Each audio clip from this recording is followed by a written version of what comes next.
Come on, Mark. We're rusted for the first train. Let's get the coaches and go to the platform. I'm too tired.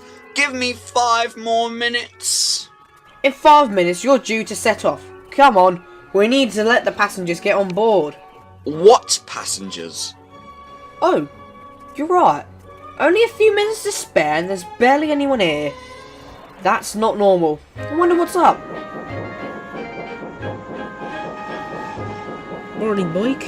You don't look happy. Nothing new, I guess. Hey! Apparently our railway might be shut down if we don't meet our landlord's needs. How unfair is that? Well, that's rubbish. Surely you can't shut down a heritage railway. That's just stupid. Well, I guess if the other railway can close down so many branch lines and scrap so many healthy steam engines so quickly, anything is possible. Thanks, Oliver. That helped a lot. Say, do you know where all my passengers are? The station's never been this empty. Probably blocked down at the roadworks. It's been going on for at least a month now. Since it's only country lanes down these parts, there's traffic jams most roads leading up to the town. If I were you, I'd leave a couple of minutes late. Let whoever arrive, then make up for lost time later. Fair enough. Will do. Thanks, Oliver.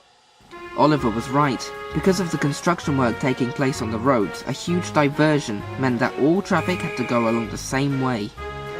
Mike didn't mind leaving purposely late, but soon woke up afterwards, with the wind brushing past his bumpers and his fire burning brighter. The morning air felt crisper than usual today. He loved it. It wasn't such a glorious scene near Farquhar Road.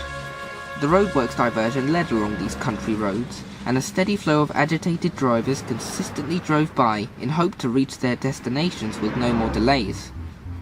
The railway met the road at an unmanned crossing.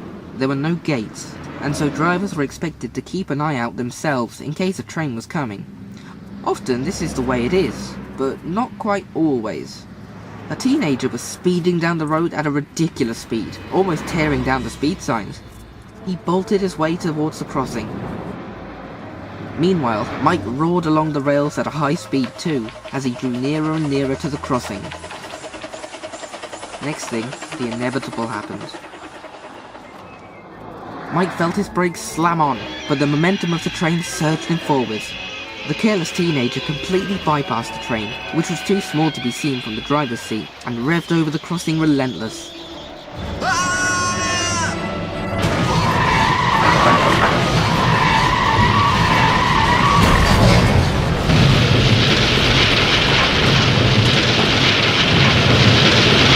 The two vehicles went flying off their path. Mike had hit the car's back wheel, which spun out of control and off the road, whilst he himself was turned on his side, separated from his tender, and left sprawling across the ground until smashing into a stone wall beside the line.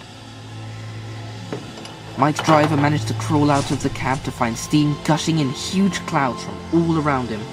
He had a broken arm and a few cuts and bruises, but was more dazed by the incident than injured. Passing cars screeched to a stop and ran over to help out. The car driver was knocked unconscious, but otherwise unhurt, as were the few passengers that were on board the train.